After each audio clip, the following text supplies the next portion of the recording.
is this? Tabletop Island, huh? Let's see what this is all about. Grab your Play-Doh because in Chicken Run you'll be forming two chickens in a color of your choice, so prepare yourself to roll dice in efforts to get both chickens to chicken paradise. Now be careful because if you roll a Mr. and Mrs. Tweety, they can capture you and use... What is it? It's a pie machine. Chickens go in, pies come out. Oh, what kind of pies? That's right, Mrs. Tweety is a lean, mean pie-making machine, and you guessed it, she'll turn you into a chicken pot pie. Oh, you must first draw that colored chicken foot, so don't think that's the only outcome. You could also draw the fun card, where you launch your chicken from a cannon, and if you can land on the flying machine, that chicken makes it to paradise. But if you miss it, then pie it is. Are you chickens ready? I can taste it now. Sorry, guys. Welcome to Tabletop Island. I'm Bernardo, your host, and today we're going to be talking about the vintage board game, Chicken Run, the Chicken Pot Pie board game.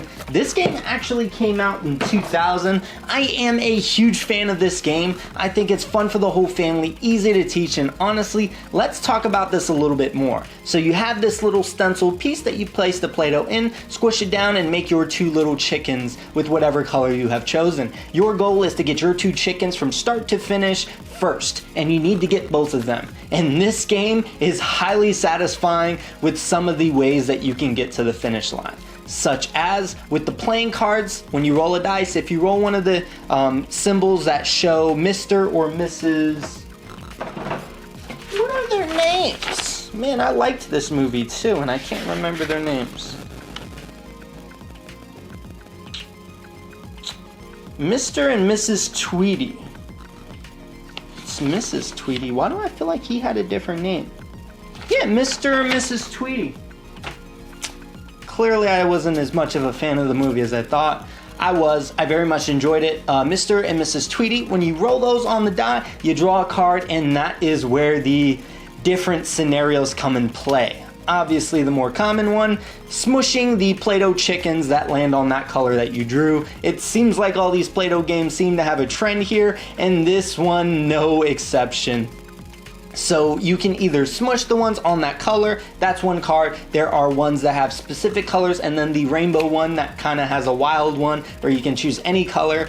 The other one is a card that has a cannon. The cannon, super satisfying. You place your chicken on the cannon, push the button down, and your goal is to shoot it towards the flying machine. If it can land on that somewhere on the board by shooting outside of the board, your chicken has escaped, and that one chicken is set free, which is great. The shooting aspect is extremely hard because you may make it one time in that same spot, you'll try again and it will bounce. Play-Doh having that kind of elasticity in it, it makes it real bouncy, so it's really tricky. Even with the shape of that chicken, as crazy as it is, but it's super satisfying. And the other object outside of the numbers that you can roll on the die, the other thing that you can roll on that die, I'm sorry I said draw, is a little cover piece. The cover allows you to cover one of your chickens there on a spot. Let's say they draw a card that shows blue on it, you're still protected because that shield is covering you from being smushed. And let's talk about the smusher. It is Mrs. Tweety,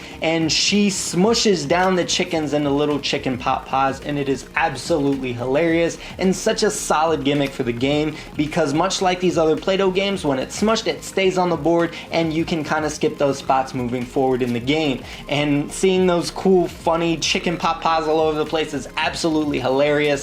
I find this game extremely fun for the whole family, easy to teach, and honestly, if Play-Doh game is the kind of game that interests you and is something that you're looking for, this one is one to look out for. I think this is probably one of my favorite ones outside of Play-Doh games overall, and it is super satisfying with the smushing in this game.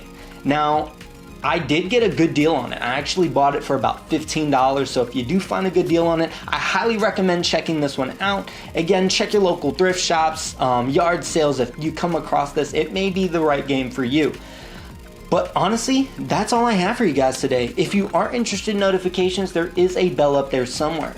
Please like, comment, and subscribe. I do appreciate any feedback. I'm trying to make these videos more and more outrageous, and with your guys' help, I have been doing so. Monday, regular board game reviews. Wednesday, weekly update / talks. And then on Friday is my vintage board game reviews. That is all I have for you guys today. We'll see you guys next time.